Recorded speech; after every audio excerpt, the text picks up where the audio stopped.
Siguro naman yung iba sa inyo napanood na yung videos ko kung bakit ko nasabi to. Umaga pa lang, hataw na kami sa trabaho. Talagang alas 7 pa lang ng umaga, kakain mo pa lang, talagang naliligo ka na sa pawis. Bago ang lahat, bago natin umpisahan yung video to, gusto ko lang ipaalam sa inyo, kahit anong larangan ka man ng field na nagtatrabaho, mapa land base, mapa sea base ka pa, lahat ng malalaking kumpanya, small business man yan, family business man yan, basta't masasabing company, pinapatakbo lang din naman yan ng mga tao, ng mga empleyado. Buhay EPS factory worker. EPS worker. Alam naman natin lahat na kapag usaping factory worker, literal na marumi, maingay, at laging busy. Yan ang nangyayari sa araw-araw ng buhay namin dito sa bansang South Korea as a factory worker. Pero ngayong araw na to, ito ang sitwasyon.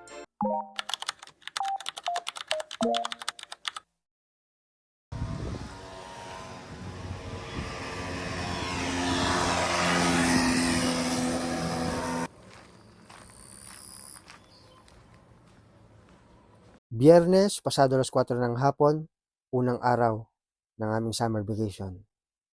Wala ka nang maririnig na anumang ingay na nagagaling sa mga factory. Na dati-dati, sa ganitong oras, napaka-busy, napakaingay, at napakaliwanag ng mga bawat factory. Araw ng Webes, nagsiuwian na ang mga Koreano na nagtatrabaho at stay-in sa bawat mga company. Dahil may summer vacation na tinatawag dito sa South Korea upang maibsan ang sobrang init na dulot ng heat wave dito sa South Korea.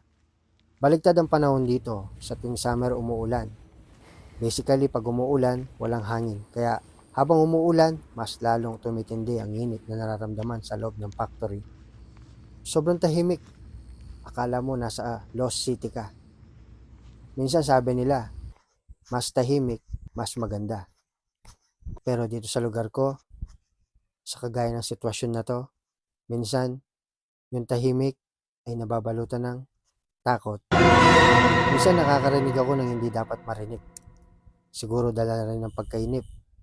Dahil wala kang makikitang Pilipino rito na naglalakad na makakasalubong mo.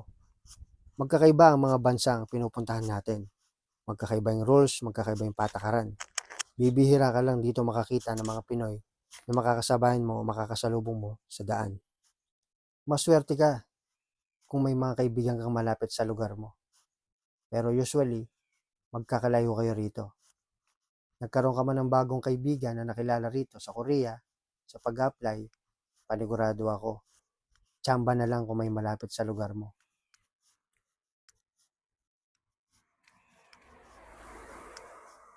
Kaya grabe dito. Kung hindi ka sanay mag-isa, mabubuwang ka talaga. Madalas nga, kinakausap ko na yung sarili ko. Sinasagot ko naman. Kaya lagi kong sinasabi sa inyo na dapat maging handa at aware kayo sa mundong pinapasok nyo. Iba ang South Korea.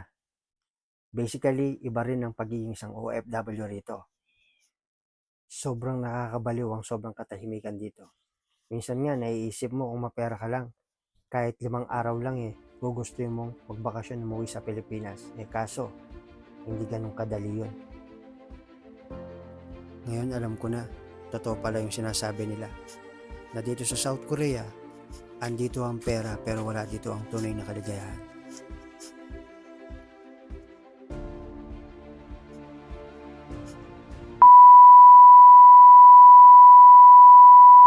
Bukod sa laki ng sahod dito sa South Korea kung bakit yan ang pinakapangunahing priority ng mga dayuhan, mapa-Pilipino at ibang lahi, sa layunin nilang makarating dito, number 1 talaga, yung laki ng sahod. Yan ang inaasam at pinapangarap ng iba. Dahil napakalaki talaga ng sahod dito. Sa Pilipinas nga, yung isang araw, isang oras lang dito. Literal yan. Alam ko din naman na tinatarget ng lahat yung sahod talaga dito sa South Korea. Kaya nga yung mga walang experience, pilit gustong pumunta rito kahit hindi alam kung ano ang mundong papasukan nila. Bukod sa laki ng sahod, laki ng benepisyo na makukuha kapag natapos mo ang kontrata mo, may mga magaganda pang bagay na naibibigay ang South Korea sa mga manggagawang katulad namin. Ang gobyerno ng South Korea, nagbibigay sila ng mga holidays. Isa ang bansang South Korea sa may mga pinakamaraming holiday. Kaya naman, kahit na hindi ka pumasok, bayad yon. Sa kasamang palad, yung ibang mga company, wala sila nito. Yung ibang mga company, wala sila nito. Pumapasok sila, samantalang yung iba wala silang pasok. Kahit na hindi siya red calendar. Mula January, bukod sa Christmas Day, tsaka sa New Year, pagsapit ng February, magkakaroon sila ng Chinese New Year. Chusok ang tawag nila dyan. Minsan 5 days, minsan 3 days. Pagkatapos ng January, sa March, yung tinatawag nilang Buddha o yung original, yung Children's Day. Pagkatapos nun, paisa-isa, padala-dalawa na makikita nyo naman, red calendar. And then, sasapit yung May, Labor Day, tapos may mga ilang pulang holiday dyan. Sasapit yung August o July, magkakaroon ng summer vacation. Ngayon nga, ngayong buwan na to. So, ang summer vacation na binigay ni Amo sa amin, 1, 2, 3, 4, 5. So, 5 days yung vacation namin. Plus, may bonus pa. Pero yung iba, wala. Pero wala tayong magagawa. Pag nandito ka na, hindi ka pwedeng magreklamo. Kasi, ang bonus, wala yan sa kontrata. Meron, pasalamat. Wala, salamat. Ganun talaga. Magbibigay yung amo kung anong gusto niyang bigay. Wala yung amount na dapat, ganyan yung halaga na ibibigay. Kaya hindi natin may kakaila, may mga kababayan nating iniinggit po yung iba. So sana wag naman ganun. So aside from summer vacation, magkakaroon din yan ng tinatawag na chusok. Yan yung Thanksgiving. So reminders lang po, yung holidays dito, pinakamababa na po yung 3 days. More on talaga 5 days. Yung iba 6 days, 7 days, 10 days. Kagaya na sabi ko, magkakaiba po ng patakaran ng mga bawat company po rito. Yung iba wala, yung iba meron. So plus sa bonus, at saka tawag dito, walang pasok na may bayad, binibigyan pa po ng pakuswelo yung mga trabahador dito na tinatawag nilang gift set. Yan po yung traditional na binibigay. Binibigay po yan 2 beses lamang. Sulal at saka chusok lang po. Yun yung gift set na tinatawag na shampoo, toothpaste, yung iba spam, olive oil, magkakaiba. Para lang po sa kalaman ng lahat. At saka kung mapapansin nyo, walang mga Koreano ang nakatira sa mga malapit na factory na bibili sila ng lupa at tatayuan nila ng bahay. Wala. Kasi ang mga Koreano ayaw nila ng maingay. At gusto nila sa mismong syudad talaga sila. Yung malapit sa transpo, malapit sa mga convenience store, malapit sa ospital, malapit sa paaralan. Dahil sa South Korea kasi, hindi tulad ng Pilipinas, bawat poste may tindaan. Bawat 2 bahay na malagpasan mo, may sari-sari store. So, hindi po ganun ang South Korea. Walang ganun dito dahil ang probinsya talaga, literal na puro factory lang ang makikita mo. Kaya yan, isa sa mga dahilan kung bakit wala kang makikitang bahay na modern house sa tabi ng mga factory sa laki ng probinsya. Wala. Puro nasa syudad sila. Kung sa Pilipinas, yung tinatawag nating subdivision. Yung literal na bibili ka ng lupa, tatayuan mo ng napakadaming bahay, kakalat mo, at tapos ipapaupa mo yung rent to own o kaya naman ibebenta mo. 'Di ba? Sa Korea naman, kahit 300 square meter lang o 50 o 75 square meter lang po yan, tatayuan po nila ng napakataas ng ilang palapag. Yun ang gagawin nilang parang subdivision na kung tawagin sa atin. Sa kanila naman, condominium. Kung sa atin, palapad, palaki yan, sa kanila, pataasan. Kasi nga, isa sa factor bihira lang po magkaroon ng earthquake o lindol dito sa bansang South Korea. Kaya naman talaga, wala kang makikita dito na isang pamilya na namumuhay sa probinsya na malapit sa mga factory. Isa na rin po yung factor na ayaw ng maingay ng mga Koreano. Kung mapapansin nyo talaga, ayaw po nila. Magpatugtog ka lang na medyo kalakasan dito, ipapahina nila. Kaya advice ko sa mga aspirant na gustong pumunta rito, kung hindi ka sanay mag-isa o mapag-isa, malayo sa kaibigan, malayo sa pamilya, huwag ka nang tumuloy. Sinasabi ko sa'yo. Dahil dito sa South Korea, lahat ng mga kaibigan mo na mga kabats mo na makakasabay mo sa pag-apply, pag-exam hanggang makarating kayo dito sa training center, hindi kayo magkakalapit. Magkakalayo kayo panigurado. Kaya kung hindi ka sanay, pag-isip-isip ka na. Ngayon, sa mga willing daanan o danasin yung mga bagay na to, pagsikap kayo. Wala dito yung tunay na kaligayahan, ngunit nandito yung pera. O nga sinasabi ng iba, na hindi nakakayaman o hindi ka payayamanin ng pagiging empleyado lang. Pero pwede mong gawing stepping stone 'to para matupad mo yung pangarap mo. Hindi man buo, hindi man lahat, pero at least kahit papaano mauumpisaan mo na ang pangarap mo na kailanman na hindi mo kayang gawin sa Pilipinas. Magagawa mo man pero mas madali kapag nandito ka sa South Korea. Yung ibig ko sabihin. Pero magsha-shoutout muna ako, guys. Shoutout pala kay The Funny One TV. Shoutout sa iyo, bro. At saka kay Ronnie Feliciano, First Cubs pa shoutout sa susunod mong video, waiting sa selection sa August 5. At saka kay Gilmar Balikag. Hilmar Balikag, paano makasurvive pagka pressure yung trabaho mo, sir? 2 months pa lang ako dito. Do it your best at tapusin mo lang yung araw mo, magtrabaho ka hangga't kaya mo at huwag kang masyadong munang tumanggi kung ano yung pinapagawa nila sa'yo, huwag puro reklamo muna. Isipin mo muna kung ano yung pinangako mo sa sarili mo nung nandun ka pa sa Pinas na nakikipagsabayan sa napakadami libo-libong mga kababayan natin na gusto makarating dito. Yun muna yung isipin mo para makasurvive ka. At para hindi ka naman ma-pressure, magdasal ka at saka magtanong ka kung hindi mo naintindihan yung trabaho. Huwag mong intindihin yung sasabihin ng iba, ang intindihin mo yung ikakabuti mo. Dahil dadanas ka sa ganyan, hindi mo pwedeng takasan yan. Lahat tayo dadanasin yan. So, isipin mo, pagsubok lang yan na kailangan mong malampasan. Dahil yan pagsubok na yan, yan yung pinaka-importanting, kumbaga sa isang menu recipe ng buhay natin bago natin makakuha yung mga minimiti natin sa buhay.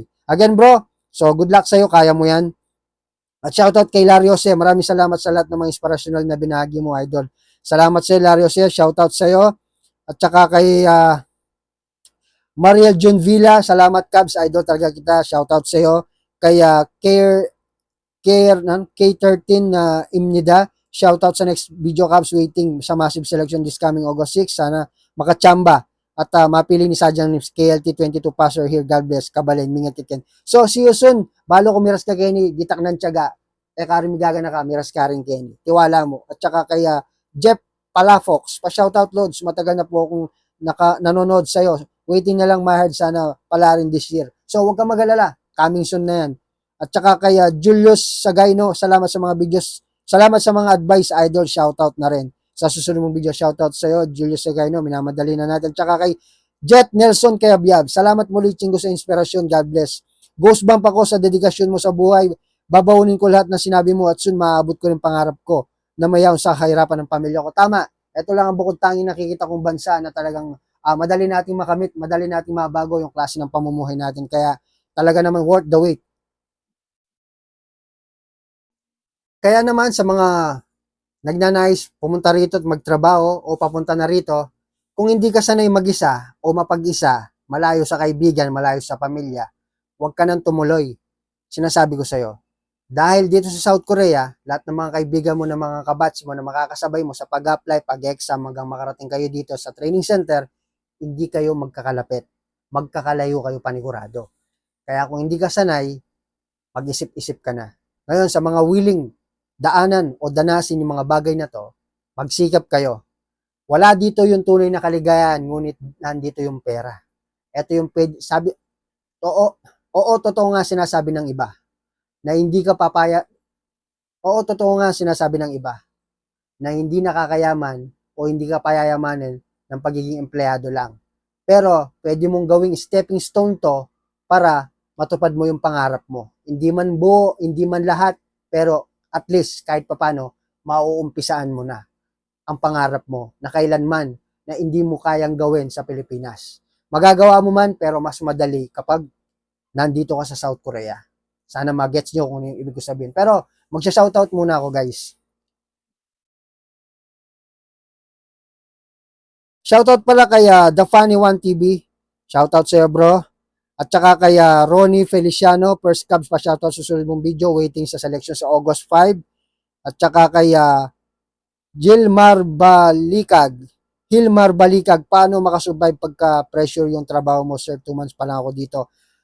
Do it your best at tapusin mo lang yung araw mo, magtrabaho ka hangga't kaya mo at huwag kang masyadong munang tumanggi kung ano yung pinapagawa nila sa'yo, huwag puro reklamo muna. isipin mo muna kung ano yung pinangako mo sa sarili mo nung nandoon ka pa sa Pinas, na nakikipagsabayan sa napakadami libo-libong mga kababayan natin na gusto makarating dito. Yun muna yung isipin mo para makasurvive ka. At para hindi ka naman ma-pressure, magdasal ka at saka magtanong ka kung hindi mo naintindihan yung trabaho. Huwag mong intindihin yung sasabihin ng iba, ang intindihin mo yung ikakabuti mo. Dahil dadanas ka sa ganyan, hindi mo pwedeng takasan yan. Lahat tayo dadanasin yan. So, isipin mo, pagsubok lang yan na kailangan mong malampasan. Dahil yan pagsubok na yan, yan yung pinaka-importanting, kumbaga sa isang menu recipe ng buhay natin bago natin makakuha yung mga minimiti natin sa buhay. Again bro, so good luck sa'yo, kaya mo yan. At shoutout kay Larry Jose, maraming salamat sa lahat ng mga inspirational na binahagi mo, idol. Salamat sa'yo, Larry Jose, shoutout sa'yo. At saka kay Mariel John Villa, salamat Cubs, idol talaga kita, shoutout sa iyo. Kay K13 na Imnida, shoutout sa next video Cubs, waiting sa massive selection this coming August 6. Sana makachamba at mapili ni Sadyang Nips, KLT 22 passer here, God bless, Kabalen, Mingat Kitken. So, see you soon. Balo ko miras ka Kenny, gitak ng tiyaga. Karim gaga na ka, miras ka rin Kenny. Tiwala mo. At saka kay Jeff Palafox, pa-shoutout Lods, matagal na po akong nanonood sa'yo. Waiting na lang mahard, sana pala rin this year. So, huwag kang mag-alala. Coming soon na yan. At saka kay Julius Sagayno, salamat sa mga videos. Salamat sa mga advice, idol. Shoutout na rin. Sa susunod mong video, shoutout sa iyo, Julius Sagayno. Minamadali na natin. At saka kay Jet Nelson Kayabyab. Salamat muli, Chingo, sa inspirasyon. God bless. Ghost bump ako sa dedikasyon mo sa buhay. Babaunin ko lahat ng sinabi mo at soon maabot ko rin pangarap ko na mayaw sa kahirapan ng pamilya ko. Tama. Ito lang ang bukod tanging nakikita kong bansa na talagang madali nating makamit, madali nating mabago yung klase ng pamumuhay natin. Kaya talaga naman worth the wait. So again, Marjun Villa, shoutout sa iyo. At saka kay Marvin Daciado. So shoutout sa iyo, bro. So paano guys? So see you again on my next video. Magkita-kita tayo sa susunod gagawin video. Sana may follow nyo rin ako sa aking TikTok account, Stop TV. So bago pa lang yung channel ko yun. So sana magkita-kita rin tayo din at supportan nyo rin yung aking channel. Sa lahat ng magpapa-shoutout, just comment down below lang po para ma-shoutout ko sa next video tayo. So paano guys? Kita-kita tayo muli sa susunod na video. This is Stop TV channel. Buhay po sa South Korea.